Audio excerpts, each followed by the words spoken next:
Olá, amigos investidores, sejam muito bem-vindos ao canal Como Investir no Exterior.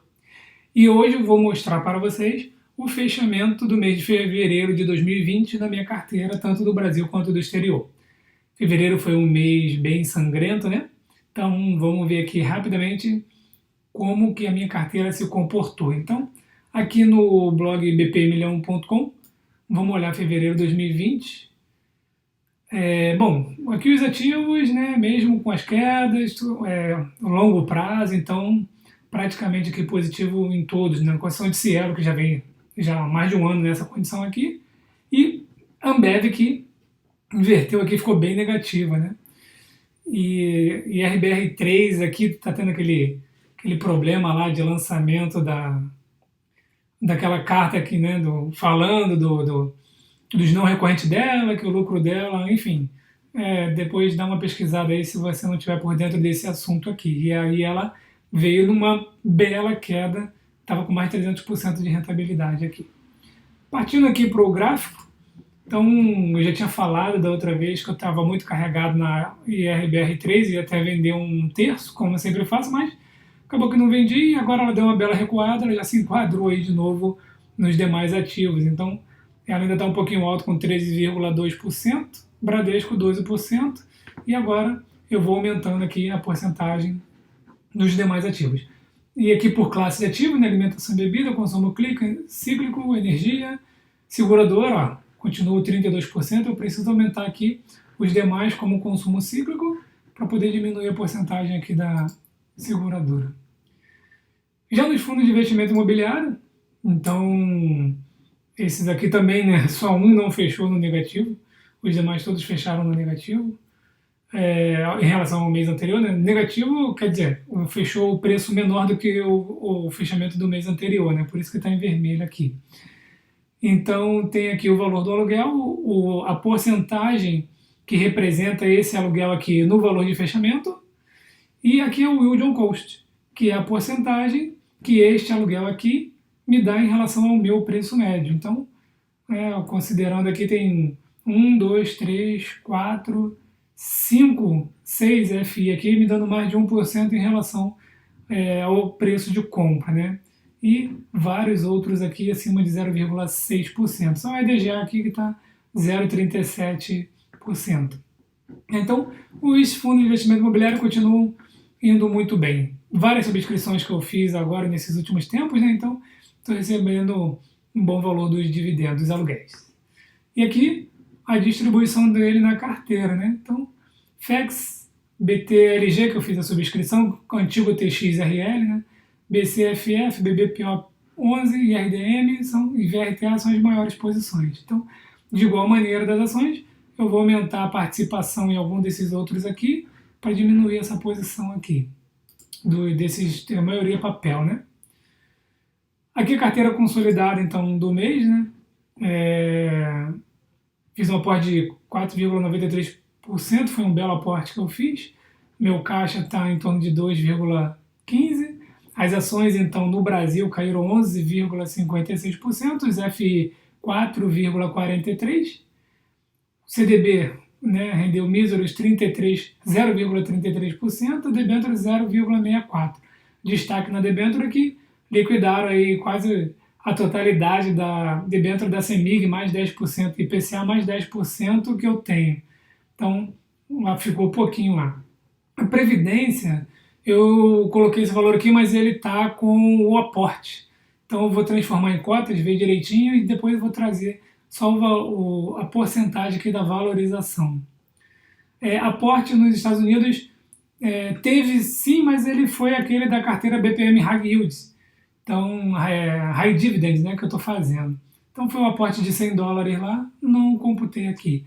No total, então no Brasil a minha carteira recuou 7,27%, né, e o total da carteira convertido nos Estados Unidos, né, recuou 1,83%.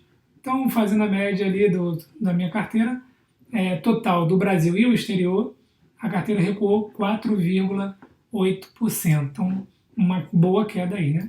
E aqui a gente traz o gráfico. Então, no exterior, estou com 45%, né, 2% de previdência, 21% em FI, 20% em ações. E aqui, eu mostro por indexador, né? Pós-fixado, FI, ações, o que está em PCA. Esse gráfico aqui, hoje ele já não faz tanto sentido, mas há 2 anos, quando tinha muita coisa em pós, IPCA, Tesouro Direto, outros CDBs que já venceram, essas fatias eram bem diferentes, né? E aqui a gente percebe, no exterior eu estou com 47% total da carteira, porque aqui não considera o caixa, né? 43% em renda variável no Brasil, com 10% em renda fixa.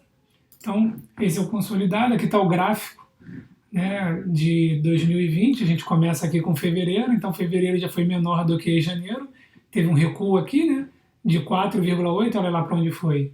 Então a carteira teve uma bela caída agora, mas no longo prazo, né, comparando aqui com fevereiro de 2019, olha aqui a diferença. Comparando com fevereiro de 2018, 17, 16, então o importante é esse longo prazo aqui. Agora vamos dar uma olhadinha aqui na carteira do exterior, né? Então você vai vir aqui no site Como Investir no Exterior, clicar em carteira e a gente vê aqui ó, o retorno da carteira no ano de 2020. A mesma coisa, no exterior também tive aquela bela queda, né? Então tá aqui ó, mais o crescimento. Agora aqui é o vermelhinho, né, 2020, mas o crescimento em relação a fevereiro de 2019 também foi muito bom. Então, foco sempre no longo prazo. Aqui as porcentagens, né, a gente vê aqui, ó, as ações recuaram no exterior 10%, os ETFs 6,53% e os REITs 8%. Então, a minha carteira total no exterior recuou 8,74%. Então, aqui a gente tem também, né, os preços médio.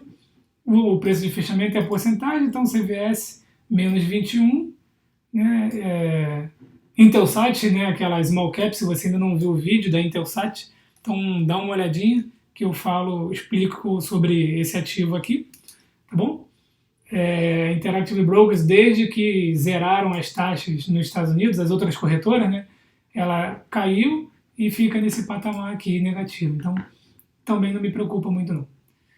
E ExxonMobil, que eu comprei, acho que é um bom ativo, principalmente para época de crises, né? Mas ele vem numa boa queda aí, ó.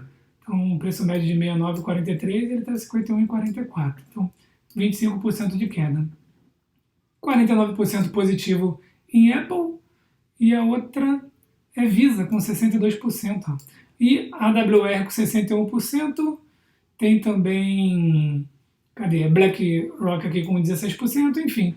Carteira continua bem positiva. Nos ETF, então aqui só os mercados emergentes no negativo, os demais todos no positivo. E os REITs, tivemos uma boa variação também dos REITs, recuou muito, né? O EPR, olha, oportunidade de compra, já está no radar de novo para fazer umas comprinhas ali. O PK, que, né, se for considerar o dividend yield, está muito alto, mas tem caído muito, né? Depois eu vou fazer mais uma análise sobre os motivos que estão levando ela a cair muito, mas manter ela em carteira também não me preocupa. E Federal Realty, que teve uma bela queda em fevereiro também, ali com menos 9,11%. Os demais continuam no positivo aqui, indo muito bem do jeito que eu já esperava. Aqui o gráfico dos dividendos recebidos em 2020 comparando com 2019, né, todos os meses aqui, e a gente percebe então que fevereiro, esse azul mais escuro aqui, ó, fevereiro de 2020 foi um pouco menor do que fevereiro de 2019, né? E aqui eu trago a porcentagem dos dividendos recebidos em relação ao mesmo mês do ano anterior, que em relação a esse gráfico aqui. Então, em fevereiro de 2020, eu recebi menos 11,22% de dividendos em relação a fevereiro de 2019.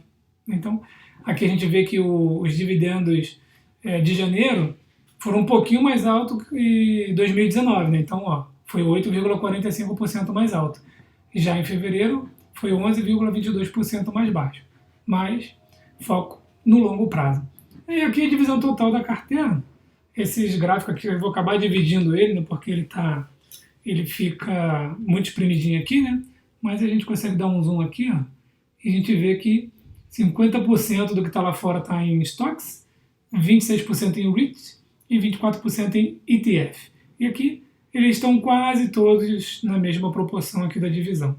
Os ETFs estão bem divididos também e as ações nem tão bem divididas assim, né?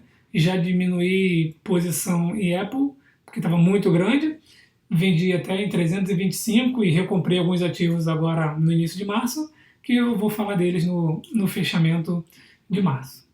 Então é isso, essa aqui foi a carteira no exterior e aqui a carteira no Brasil. E aí, como que vocês se comportaram com essas quedas de fevereiro? Alguém aí ficou preocupado, aproveitou a oportunidade, compraram mais, foco no longo prazo? Então é isso. Forte abraço a todos e até o próximo vídeo.